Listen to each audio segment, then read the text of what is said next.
Welcome to Across the Globe. Today we will learn about clustering with k-means. Clustering is an unsupervised machine learning technique that groups data based on similarities. K-means is a popular clustering algorithm that divides n data points into k clusters. The objective of k-means is to reduce the total squared distances between data points and their cluster centers. For instance, in customer segmentation, k-means can be used to categorize customers into different groups based on their purchasing behavior, allowing targeted marketing strategies to be devised for each cluster. K-means clustering is a popular data clustering algorithm that involves the following steps. 1. Begin by randomly initializing k-cluster centroids. 2. Next, assign each data point to the nearest centroid based on distance. 3. Update the centroids by computing the mean of all data points assigned to each centroid.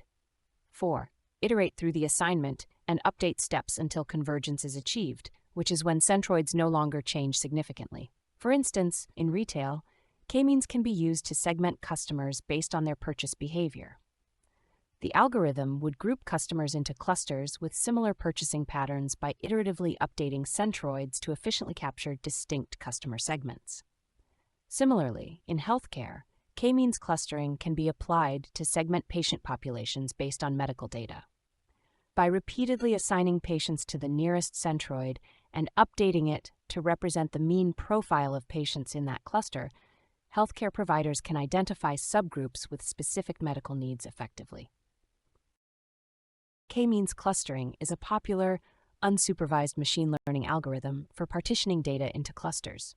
To implement k-means in Python, you can use the k-means class from the scikit-learn.cluster module. First, you need to import necessary libraries such as from scikit-learn.cluster import k-means and import numpy as np. Then you generate some random data points using np.random.rand rows columns. Next, you specify the number of clusters, for example, k equals 3, by creating a k-means object with n clusters equals 3. Fit the k-means model to the data points using k-means.fitx.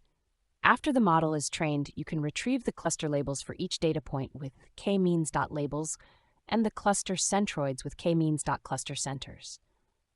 In practice, k-means is used for tasks such as customer segmentation in marketing, anomaly detection in fraud detection, and image compression in computer vision. K-means clustering is a popular method in unsupervised machine learning due to its simplicity and efficiency for handling large datasets. However, there are limitations to consider. One drawback is that the algorithm necessitates the user to predefine the number of clusters, k, which can be challenging when the optimal value is unknown. Additionally, k-means is sensitive to the initial selection of cluster centroids, which can result in suboptimal cluster assignments. For instance, when clustering customer data for targeted marketing campaigns, initializing centroids poorly could lead to misclassifying customer segments, potentially impacting marketing strategies and customer engagement. K-means is a clustering algorithm that aims to partition data points into k clusters based on their similarities in feature space. The algorithm iteratively assigns data points to the nearest cluster centroid and recalculates the centroids until convergence. Its advantages include simplicity, efficiency, and scalability, making it suitable for large datasets. However, k-means is sensitive to the initial choice of centroids and assumes spherical clusters of similar sizes. In customer segmentation, k-means can help businesses group customers with similar preferences for targeted marketing strategies. Image compression can be achieved by clustering similar pixel values to reduce storage space. Anomaly detection can leverage k-means to identify unusual patterns in system log data for cybersecurity purposes. Understanding k-means enables practitioners to leverage its strengths while mitigating its limitations effectively. Imagine you are trying to organize a bag of mixed-colored marbles into separate groups based on their colors. You decide to use k-means clustering to group the marbles into clusters based on their similarity in color. You start by randomly selecting k, number of desired clusters marbles, as the initial centroids for each cluster. Then you assign each marble to the cluster whose centroid it is closest to in terms of color similarity. Next, you calculate the new centroids for each cluster based on the average color of the marbles in that cluster.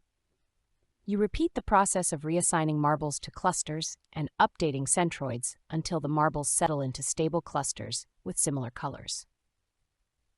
Finally, you have successfully used k-means clustering to separate the marbles into distinct color groups.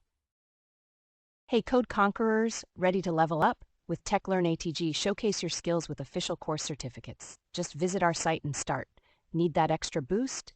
Get tailored learning, 24/7 support, and expert guidance. Coding smarter, growing faster, and making learning fun. Go to our website across the globe, www.atg.world.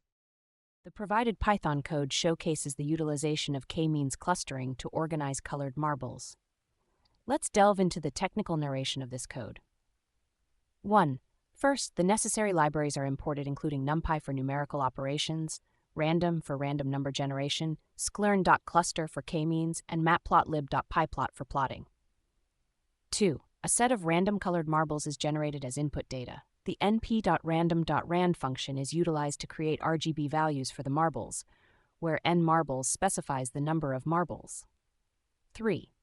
An initial set of k centroids is established randomly. Here k defines the number of clusters, and random indices from the marbles are selected as the initial centroid positions.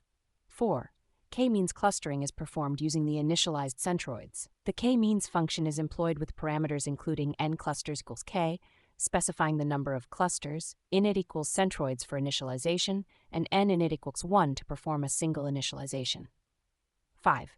The clustering process results in assigning labels to each marble indicating the cluster it belongs to, and updating the centroids based on the mean of marbles within each cluster. 6. Finally, a visual representation is created using matplotlib.pyplot to illustrate the clustered marbles and centroids on a plot.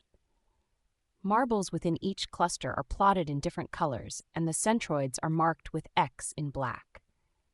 By running this code, one can witness how k-means clustering segregates the colored marbles into distinct groups based on the similarity of their colors. This concept of clustering with k-means can analogously be applied to real-world scenarios such as customer segmentation in marketing, image compression, and anomaly detection in data analysis. One real-world application of k-means clustering is segmentation in the retail industry.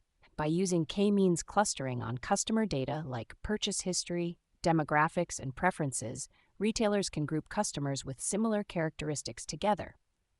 This segmentation helps in tailoring marketing strategies, promotions, and product offerings to meet the specific needs of each customer segment, ultimately increasing customer satisfaction and loyalty. Another industrial example of k-means clustering is in image compression.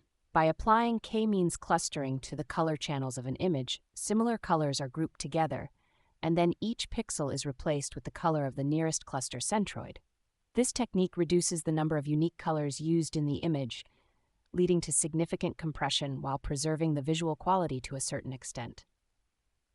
Across the globe, industries continue to leverage k-means clustering for various applications, ranging from customer segmentation to image processing, demonstrating the versatility and effectiveness of this clustering algorithm in solving real-world problems.